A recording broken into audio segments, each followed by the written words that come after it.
Hey guys, स्वागत है आप सभी का रामायस में। मेरा नेम है रिचा। Good evening. कैसे हैं आप सभी लोग? उम्मीद है आप सभी लोग एकदम बढ़िया होंगे। चलिए, हमने आपसे प्रॉमिस किया था कि हम daily science and technology current affairs की सीरीज लेकर आएंगे।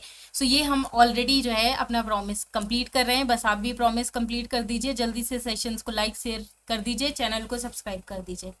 क्या है हमारा आज का टॉपिक? आज का हमारा टॉपिक है बूस्टर डोज कार्बोवैक्स। चलिए जल्दी जल्दी कमेंट सेक्शन में बता दीजिए वैक्सीन लगवा ली है या नहीं, क्योंकि हमारा आज का टॉपिक इसी से रिलेटेड है। और अगर अभी तक नहीं लगवाई है तो जल्दी से जाकर लगवा लीजिए और अपने आस पड़ोस वालों को भी कह दीजिए, क्योंकि ये जो है ये हम सभी की जिम्मेदारी है कि भारत का हर एक नागरिक जो है वो वैक्सीन लगवाए।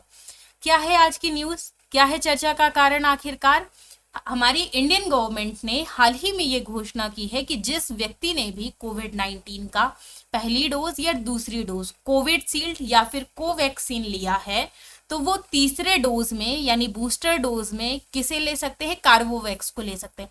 अभी 1 महीने 2 महीने पहले तक की न्यूज आपने ये सुनी होगी कि नॉर्मली अगर मान लीजिए कि आपने कोविडशील्ड वैक्सीन लगवाई है तो सेकेंड डोज भी आपको कोविडशील्ड ही लगता था एंड थर्ड जो बूस्टर डोज है वो भी आपको कोविडशील्ड ही लगता था।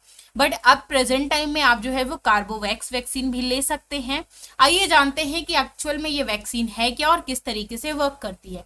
बट अभी यहाँ पर एक जानने वाली बात यह है कि जो कार्बोवैक्स वैक्सीन है अभी भी उसे जो है वो विश्व स्वास्थ्य संगठन की आपातकालीन उपयोग सूची जो EUL है उसमें अभी भी जो है वो शामिल नहीं किया गया है। सो ये जो है ये ध्यान देने वाली बात है। ये हमारी वैक्सीन है, ये कोविडशील्ड है, ये कोवैक्सीन है और ये जो नई वैक्सीन आई है कार्बोवैक्स ये वो है बेसिकली। चलिए आइए जानते हैं कि कार्बोवैक्स वैक्सीन आखिरकार है क्या। तो कार्बोवैक्स वैक्सीन के बारे में सबसे पहली चीज आपको ये याद रखनी है कि ये वैक्सीन पूर्ण रूप से जो है वो स्वदेशी वैक्सीन है, यानी भारत के द्वारा जो है इसे विकसित किया गया है। भारत के द्वारा विकसित जो है ये रिसेप्टर बाइंडिंग डोमेन प्रोटीन सब यूनिट एक प्रकार की वैक्सीन है, जिसमें आपको जो है वो 20 डेज के अंदर अंदर जो है वो सेकेंड डोज लेना होगा। चलिए कमेंट सेक्शन में दूसरी चीज आप ये भी बताइए कि कोविडशील्ड और जो कोवैक्सीन है इनका जो ड्यूरेशन कितने टाइम का होता है, यानी अगर आप वैक्सीन लगवाते हैं तो उसके आफ्टर कितने डेज बाद आपको जो है वो सेकेंड डोज लेनी होती है। ये सारी इंफॉर्मेशन छोटी छोटी इंफॉर्मेशन है, हमें लगता है कि बहुत छोटी है, लेकिन स्टेट पीसीएस में क्वेश्चंस आपके यहीं से बनते हैं। सो इसे बेसिकली अगर भंडारित करने की बात की जाए तो 2.8 डिग्री सेल्सियस पर इसे भंडारित किया जा सकता है। प्रेजेंट टाइम में जो कार्बोवैक्स वैक्सीन है ये इंडिया की जितनी भी नीड्स हैं उनको सभी को जो है वो फुलफिल करेगा। किस तरीके से प्रोसेस है, ये क्या करती है? देखिए ये एक प्रकार की जो है, अभी मैंने थोड़ी देर पहले आपको बताया कि ये रिकॉम्बिनेंट प्रोटीन सब यूनिट वैक्सीन है। क्या होती है आखिर रिकॉम्बिनेंट प्रोटीन सब यूनिट वैक्सीन? रिकॉम्बिनेंट प्रोटीन सब यूनिट वैक्सीन की बात करें तो इसका बहुत सिंपल सा मीनिंग होता है SARS-CoV-2।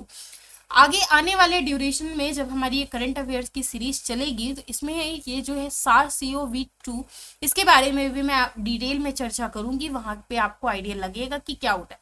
लेकिन इसे आप ऐसे समझ सकते हैं कि जैसे मान लीजिए कि हमारी बॉडी में कुछ ऐसे वायरस भी जाते हैं अंदर जो कहीं ना कहीं हमारी बॉडी में क्या करते हैं, हार्म करते हैं, हमारी बॉडी को हार्म करते हैं।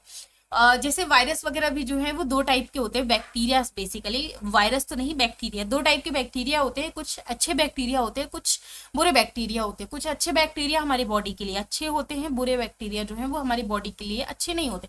जैसे हमने जनरल साइंस की क्लासेस में पढ़ा था जब मैंने आपको बताया था कि हमें बुखार क्यों आता है।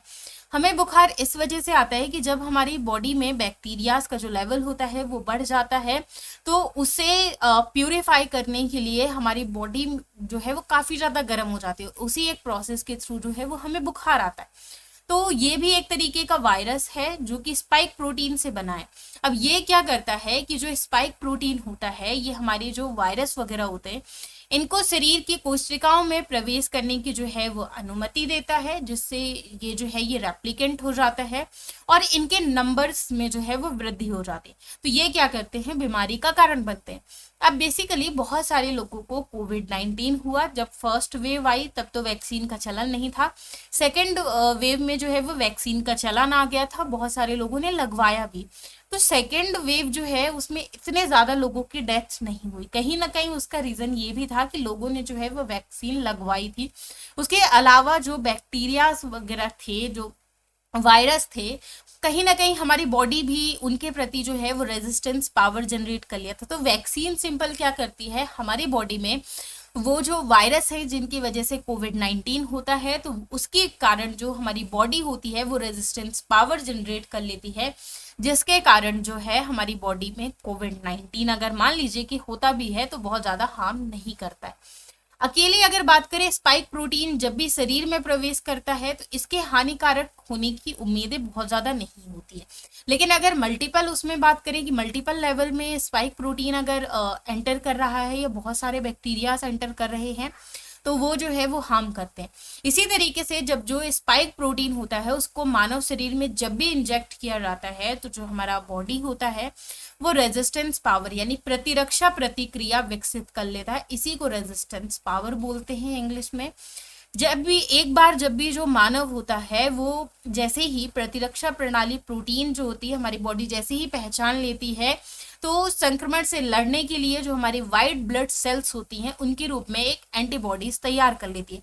जैसे आप एक बहुत छोटा बच्चा भी होता है ना, 6 साल का बच्चा भी होता है ना, वो कुछ नहीं जान रहा होता है लेकिन उसे ये चीज़ पता होती है कि मेरी जो मम्मी है वो कौन है। अब क्या किस तरीके से होता है, एक टच होता है या क्या चीज़ें होती हैं वो तो खैर नहीं पता, लेकिन इसी तरीके से जो है हमारी कहीं ना कहीं बॉडी भी होती है कि उसके प्रति जो है पर्टिकुलर किसी एक चीज़ के प्रति हमारी बॉडी में जो है वो एंटीबॉडीज बन जाती हैं और जिसके कारण जो है वो कोविड-19 हमें हार्म नहीं करता। ये था हमारा टॉपिक आज का। कोई डाउट होता है आप मुझे कमेंट सेक्शन में ज़रूर बताइएगा, अपने फीडबैक ज़रूर लिखिएगा। थैंक यू सो मच, मिलते हैं नेक्स्ट टॉपिक में। बाय बाय सभी को।